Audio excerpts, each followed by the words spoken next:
चलिए बढ़ते आगे, रुक कर लेंगे अगली बड़ी खबर का, जहां हरियाणा में दलित वोट बैंक पर सियासत गर्मा गई है। दरअसल दो पार्टियों ने दलित वोट बैंक वाले दलों से गठबंधन कर लिया है। इनेलो का बीएसपी के साथ गठबंधन, वहीं जेजेपी का एएसपी के साथ गठबंधन हुआ है। गठबंधन से पहले बीजेपी और कांग्रेस को हो सकता है बड़ा नुकसान। दरअसल बीजेपी को कम, कांग्रेस को ज्यादा नुकसान यहां जताया जा रहा है। टिकट के बंटवारे को लेकर सभी दलों में मंथन भी जारी है। बीजेपी और कांग्रेस की उम्मीदवारों पर सबकी नजरें टिकी हुई हैं।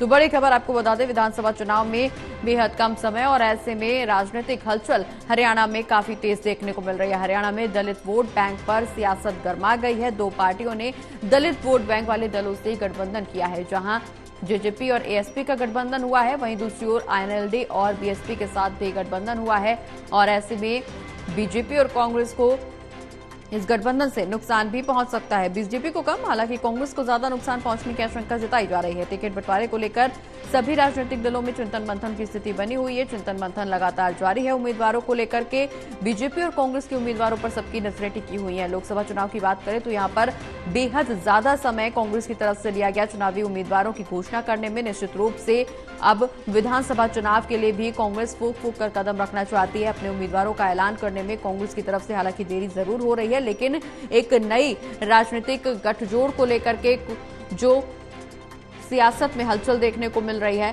उसके मुकाबले चिंतन मंथन उम्मीदवारों को लेकर के सभी राजनीतिक दलों में जारी है। बता दें कि ये जो गठजोड़ हरियाणा की सियासत में निकल करके सामने आया, हाल ही में जेजेपी और एएसपी की तरफ से जो गठबंधन हुआ, उसका राजनीतिक दलों में नुकसान भी पहुंचने की आशंका जताई जा रही है। बीजेपी और कांग्रेस में इसका नुकसान होने की आशंका है। हालांकि बीजेपी को कम और कांग्रेस को ज्यादा नुकसान इस गठबंधन से पहुंच सकता है। क्या कुछ नतीजे निकल करके सामने आएंगे, ये देखने वाली बात होगी, लेकिन टिकट बंटवारे को लेकर सभी दलों में चिंतन मंथन जारी है। बीजेपी और कांग्रेस के उम्मीदवारों पर सबकी नजरें टिकी हुई हैं। हरियाणा में दलित वोट बैंक पर सियासत गर्मा गई है। ज्यादा जानकारी के लिए देवेंद्र कथुरिया हमारे एसोसिएट एडिटर लगातार हमारे साथ बने हुए हैं। देवेंद्र जी, दो पार्टियों ने दलित वोट बैंक वाले दलों से गठबंधन किया है। इनेलो का बीएसपी के साथ गठबंधन हुआ, जेजेपी का एएसपी के साथ गठबंधन हुआ। कितना इंपैक्ट यहां पर चुनाव में देखने को मिल सकता है बीजेपी और कांग्रेस में? देखिए प्रगति, ये जो दूसरा गठबंधन कल हुआ है, जो अनाउंस हुआ है दूसरा गठबंधन, उसके बाद दलित वोट को लेकर सियासत गर्मा गई है। दरअसल दलित वोट बैंक पर कई दलों की नजर रहती है। अभी तक बीजेपी के साथ भी मोदी जी के, जब से मोदी जी बीजेपी मजबूत हुई है, मोदी जी का राष्ट्रीय फलक पे आगमन हुआ है, दलित वोटर्स कुछ जुड़ा था बीजेपी के साथ। लेकिन लोकसभा चुनाव में दलित वोटर्स का एक हिस्सा कांग्रेस की तरफ चला गया, जिससे कांग्रेस मजबूत हुई, 5 सीटें जीत गई। लेकिन स्थानीय स्तर पर देखें, चूंकि ये लोकल इश्यूज पर ये विधानसभा चुनाव लड़ा जाएगा, तो अभी तक जो दो गठबंधन होने से दलित वोट बैंक के बंटने का खतरा पैदा हो गया। सभी सियासी दलों की सिरदर्दी नहीं सामने आई है। हालांकि टिकटों का इंतजार हो रहा था, रैलियां, जल से लोग जनसंपर्क हो रहा था, लेकिन इस बीच ये नए गठबंधन से बेचैनी बढ़ गई है। माना ये जा रहा है, जो एक्सपर्ट सोच रहे हैं कि दलित वोट बैंक अगर बट गया तो बीजेपी को उतना नुकसान नहीं जितना कांग्रेस को हो सकता है, क्योंकि एक कांग्रेस की तरफ एक दलित वोट बैंक जो बीजेपी के साथ जुड़ा था, लोकसभा चुनाव में शिफ्ट हुआ है। लेकिन इनेलो है और जसपा, इन दोनों ही जो गठबंधन हुए हैं उनमें बसपा का एक प्रमुख भूमिका है। अब दलित किधर मुड़ते हैं, अगर उनके वोटों का बंटवारा हो गया कई अलग जगह पे, तो बीजेपी को कम, कांग्रेस को ज्यादा नुकसान की आशंका अभी से दिख रही है। तो सारे सियासी दल हो या उम्मीदवारों स्थानीय स्तर पर, वो जमा घटा में जो उनको लग रहा है कि कहाँ नुकसान, उसका क्या एक नई रणनीति, मेरे को लगता है संशोधित रणनीति के साथ उनको आगे बढ़ना पड़ेगा। बिल्कुल देवेंद्र जी, नई रणनीति यहाँ बनानी जरूर पड़ेगी, लेकिन इस बीच उम्मीदवारों को लेकर के भी सभी राजनीतिक दलों में चिंतन मंथन जारी है। लेकिन खास बात यह है कि बीजेपी की तरफ से कौन से उम्मीदवार चुनावी मैदान में होंगे और कांग्रेस की तरफ से कौन से योद्धाओं को उतारा जाएगा, ये देखना बेहद दिलचस्प हो रहा है। चूंकि लोकसभा चुनाव का जिक्र करें तो यहाँ पर भी कांग्रेस ने अपने उम्मीदवारों को लेकर के काफी लंबा समय लिया चिंतन मंथन के लिए। यही स्थिति अब विधानसभा चुनाव में भी देखने को मिल रही है। हालांकि समय बहुत ज्यादा नहीं है, लेकिन निश्चित रूप से कांग्रेस जो भी चुनावी योद्धा अपने मैदान में उतारेगी, उस पर काफी लंबा चौड़ा विचार विमर्श करके उन्हें चुनावी मैदान में उतारा जाएगा। बिल्कुल प्रगति, देखिए अभी तक रणनीति बनाई जा रही थी, स्टार प्रचारकों की सूची, कैसे कैसे रैलियां होंगी, कौन कौन हरियाणा, क्योंकि समय ज्यादा नहीं है। अब जब से चुनाव आयोग के पास दरख्वास्त गई है कि मतदान की डेट आगे बढ़ाइए या पीछे की जाए, तो दो नई डेट सामने आ रही है। 25 सितंबर को भी चुनाव आयोग सोचता है, कुछ दिन पहले, मतलब 1 अक्टूबर या 25 सितंबर, तो एक हफ्ता पहले या फिर एक हफ्ता बाद। इस ऊहापोह में अभी चुनाव आयोग खुद भी अभी तक कोई फैसला नहीं हुआ। मीटिंग तो हुई है, चर्चा भी हुई है, लेकिन क्या फैसला आता है ये देखना होगा।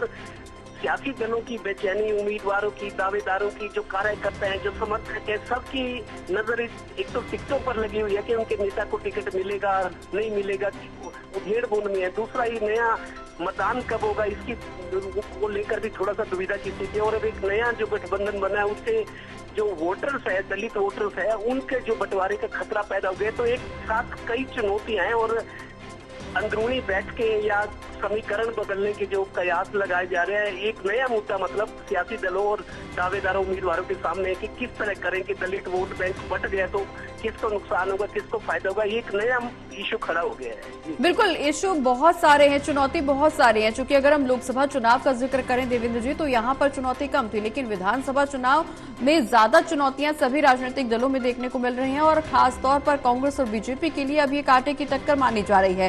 क्योंकि जिस तरह से कांग्रेस की तरफ से तमाम दावे किए जा रहे हैं कि सरकार को बदलने का मन जनता बना चुकी है, बीजेपी की तरफ से हैट्रिक लगाने का दावा किया जा रहा है, लेकिन ये तमाम दावे हकीकत में कब बदलेंगे, हकीकत में कैसे बदलेंगे, इसको लेकर के निश्चित रूप से अब जी तोड़ मेहनत करना है, क्योंकि समय बेहद कम बचा हुआ है। बिल्कुल प्रगति, देखिए हैट्रिक का ही हुंकार भरी है बीजेपी को सत्ता बचानी है, अपनी कुर्सी बचानी है। और दूसरा, कांग्रेस के सामने एक बड़ा अवसर है सत्ता में लौटने का। 10 साल से सत्ता का वनवास हिल रही है कांग्रेस, तो कांग्रेस की उम्मीदें, उनको लगता है कि लोग कांग्रेस को एज दे रहे हैं, लोग कांग्रेस की बात करें। कांग्रेस नेताओं को, पार्टी को लग रहा है कि एक अवसर है उनके सामने, अच्छा अवसर है जिसको बुलाना चाहिए।